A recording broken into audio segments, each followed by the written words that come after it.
श्री स्वामी समर्थ. तर दिवसाची सुरुवात नेहमीच आपली एरोबिक्स क्लासला जाऊन होते.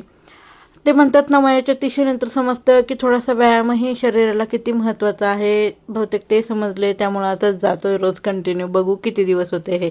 येता येता पपई घेऊन आले आणि मग आईंसोबत पपई खाल्ली. खरं तर मी फ्रीजमध्ये ठेवली होती, त्यामुळे ती थंड होती आणि अचानक भूक लागल्यामुळे मी ती घेतली खायला, पण ते सहन झालं नाही, थंड तरी खाल्ली. मग हे सांगायचं राहून गेलं माझं, कारण की मी काल व्लॉग शूट केला पण टाकायचं विसरले. काल मी स्वामींचं पारायण केलं. भक्ती सगळ्यांवर आहे माझी, सगळे देव मला तेवढेच आहेत, पण जो मनापासून विश्वास आहे, जी श्रद्धा आहे ती स्वामींवर आहे. कारण की असं म्हणायला हरकत नाही की त्यांना बघत बघतच आम्ही मोठे झालो, कारण माझं माहेर अक्कलकोट आहे आणि एक वेगळी श्रद्धा, एक वेगळीच आपलेपणा त्यांच्याविषयी नेहमीच वाटत आला आहे.